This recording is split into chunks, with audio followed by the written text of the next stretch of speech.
Hey everybody, welcome back. Today I quickly, before I forget everything that I wanted to say, want to talk to you about something that I've encountered, something that I keep encountering, something that comes from experience regarding intention work. So, intention work is kind of like the watered down term I use for magical practice. And, different people will think of different things when we use these terms anyway, but on a kind of general note, or just talking generally on the things that I've been doing lately especially, there's something going on that I think is super interesting that I want to talk to you about. I want to know if you experience the same thing and how it makes you feel if you experience the same thing, how you believe it works, and how it's a good thing, it's a positive thing. So, let me get into it.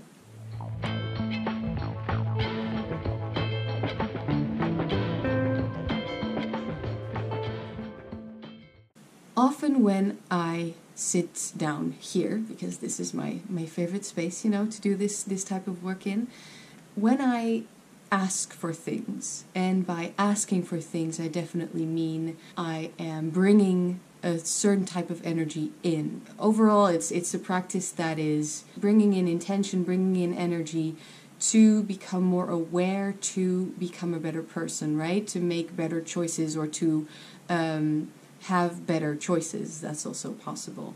But it all relates to yourself and how you perceive the world. At least that is my main belief on how these types of workings work.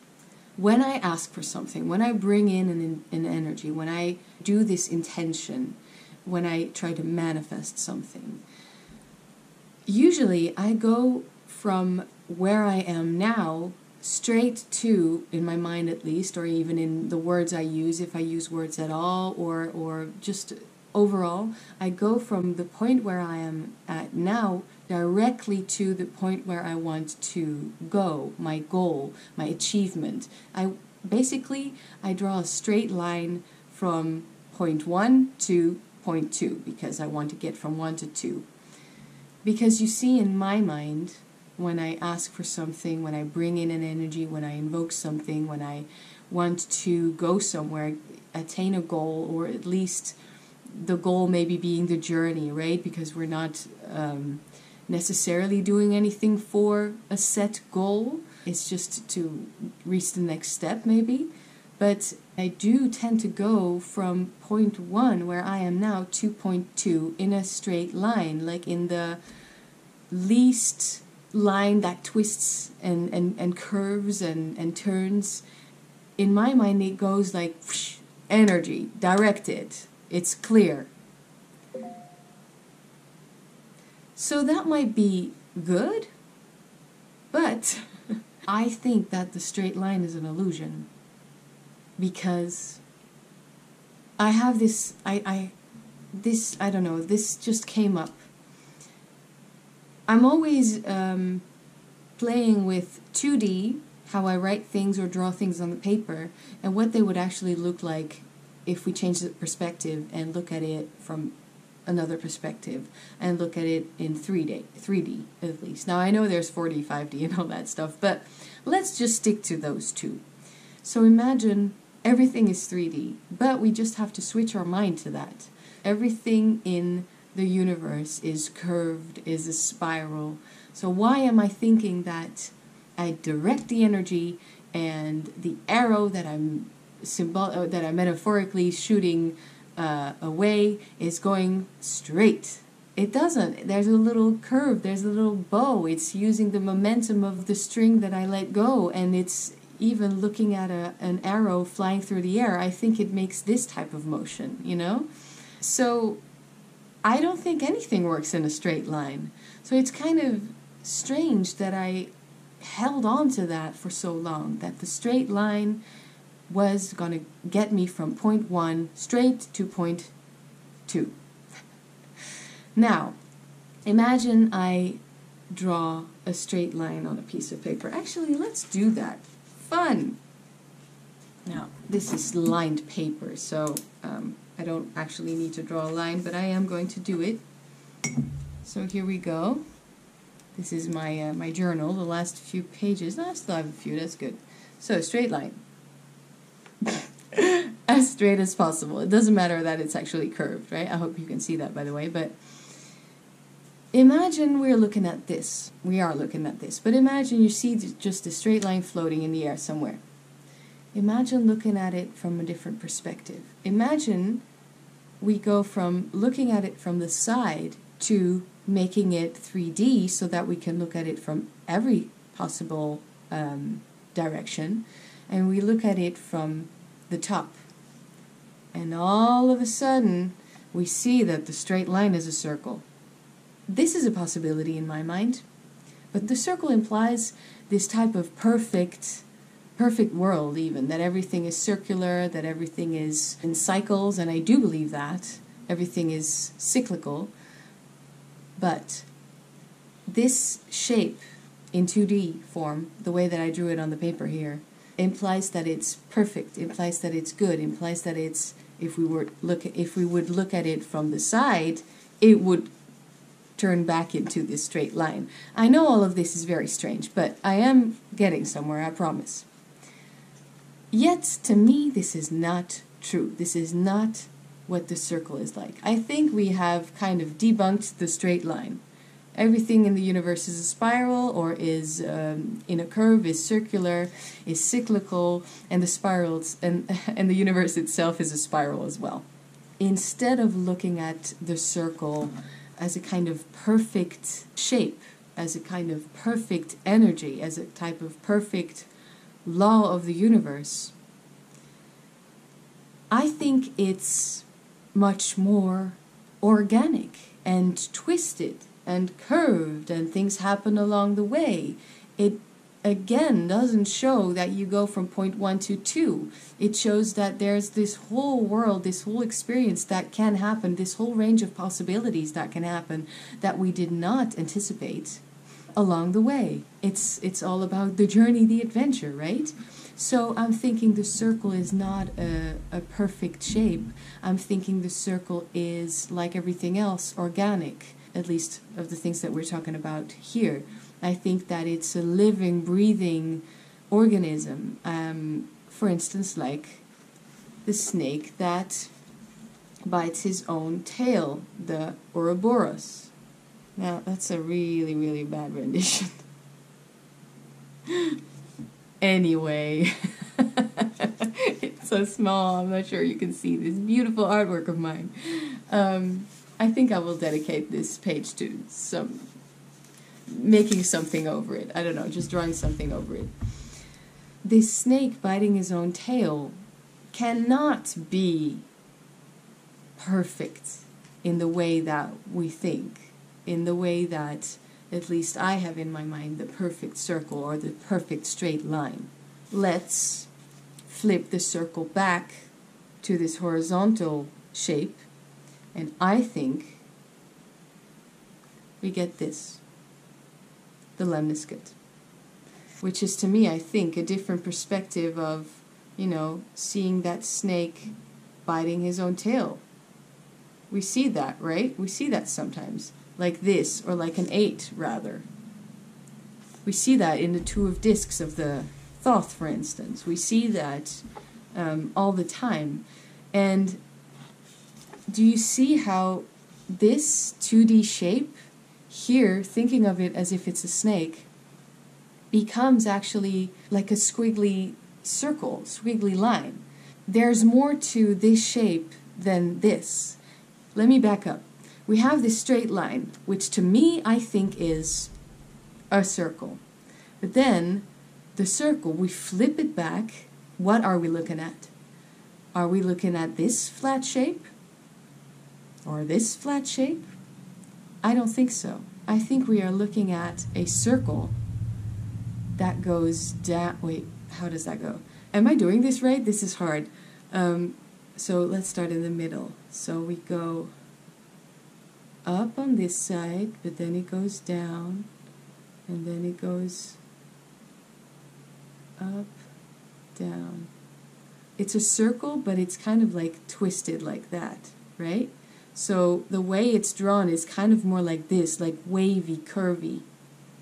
But it is still the circle. This idea, of course, I think, came from the Marseille, the Tarot de Marseille, because we have the Battleur and la Force, the Magician and Fortitude, strength. They both have this hat, and the rim of the hat is what forms the lemniscate shape that has been taken away or has been removed from the idea of the hat and just transformed into this floating, flat-looking, 2D-looking lemniscate form floating above the head of the Magician and the Lady in the Strength card in the Rider-Waite-Smith tarot deck, for instance. This was a very long explanation and probably annoying to someone who already figured this out, but maybe good for the people who didn't realize this yet, who didn't think of this yet. But you see, this idea of switching from 2D to 3D, it helps me out a lot.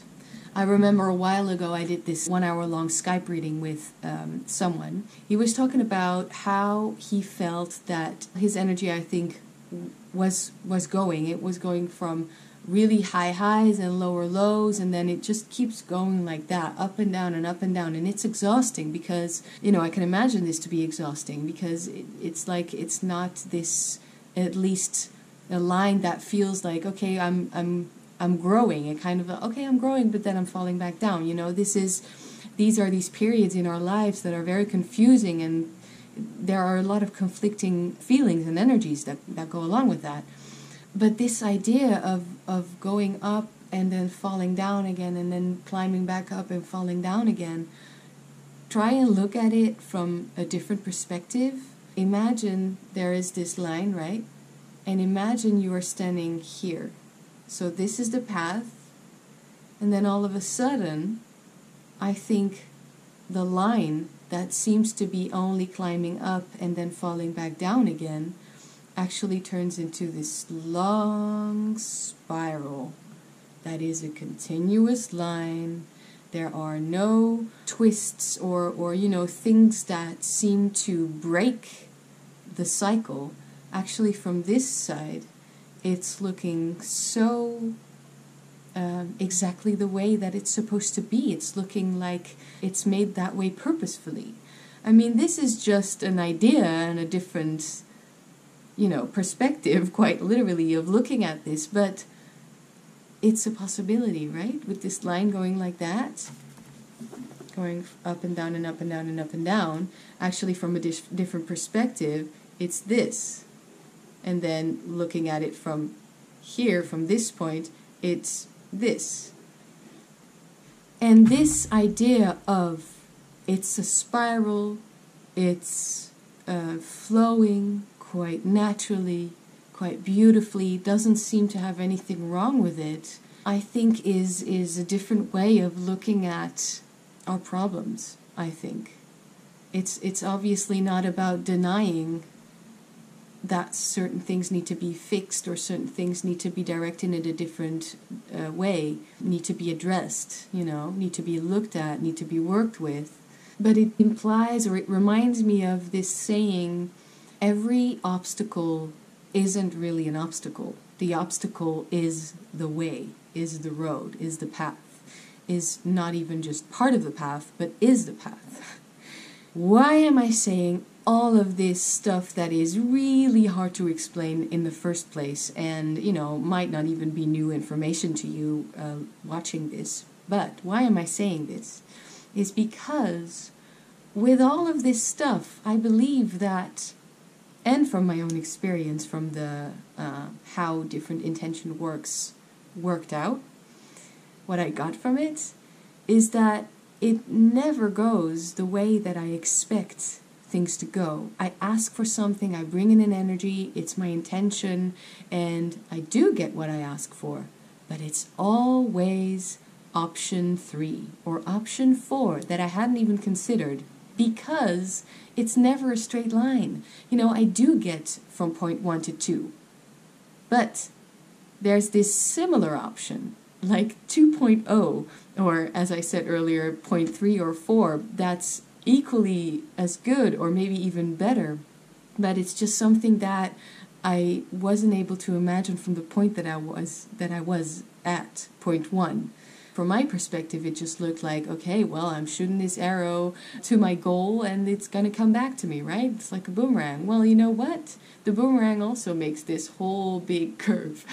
And basically, I ask for things knowing that they will turn out differently than I expected. They will turn out a little bit differently anyway, all the time. It's like I get what I want, but it comes to me in a curve. The energy works in a curve. It's like, it kind of feels like it's being pulled into this spiraling motion rather than the straight line, because the universe is a spiral. And therefore I believe that the outcome, so far it always is, truly, right? It's not like I'm complaining. I'm not getting what I want. It always is what I'm asking for. Yet, it's always a little bit different. And this is also psychological, because I believe that although we can change things outside of ourselves, the main thing in my practice, at least, always comes back to, hold on, well, I changed myself. That is why the events that are occurring are different now. You know what I mean? It's like, it's because I'm more aware. It's because I have this focus. It's because I made sure that I would be different. And so the experience itself also changes me. And changes, therefore, also the events that occur. I'm saying if I go into an intention to change the outside world, I change myself. That is at least the most comfortable or most realistic from my point of view, how things tend to work. You know, that's basically always where I can dial things back to. That is okay. I think that is very good. I think that's very powerful and strong and cool to see, right? To kind of go like, okay, well, I think I'm getting this now. And so I can alter my practice accordingly. Basically what I'm saying is, we have this practice, we do these things, and there's a big fat chance that we do always get what we want, that we set our minds to. But different. Remember when I said the universe is me? The outside world is us, and I'm manipulating myself. I'm basically reprogramming myself, but in a helpful way. Just looking at these things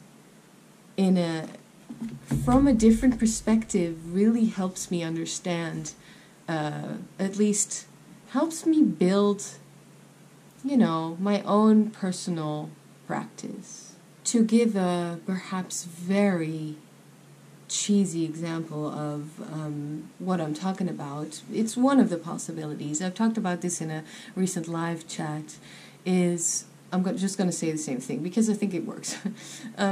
Imagine I am sitting here asking for courage. It's not like the universe is going to give me a dose of courage. It's going to inject me with a dose of courage, and there you go, I'm courageous, I have courage. That's never how it works. And I think I actually got this from a really bad movie, but, this slogan or phrase or, lesson of the movie wasn't all that bad. Although a little bit, maybe kitschy, but that's fine. I think it's still a pretty good and solid belief to hold. It's not like I'm going to get injected with a dose of courage. No, actually, something is going to happen.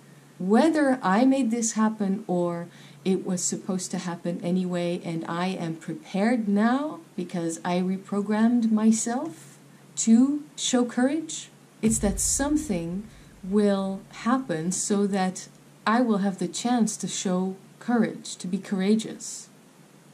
And this also implies that, and I love that this courage has been inside of me or us this whole time. We just had to activate it. We just had to sit with it, become aware of it, and kind of like get ready, you know, kind of like be on alert, but in a healthy way. And this can be with anything, with setting boundaries, can be with just all round, or how to say that, just self-love. And the way that we present ourselves, it does affect what is happening around us. You know, because people respond differently, or even the energies then vibrate differently. That's a term I never usually use, but it's okay. With all of these weird explanations, I mean, I talked about shapes, 2D, 3D. I talked about the spiral and how things work, how energy is directed, and then the straight line. Basically what I'm saying is those are all ways to explain that the best way isn't always the quickest way, isn't always the most direct way, isn't always the most efficient way, it looks like.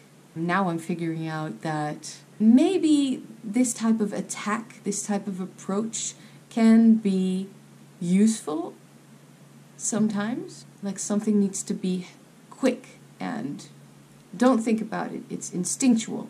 You know, it's quite raw.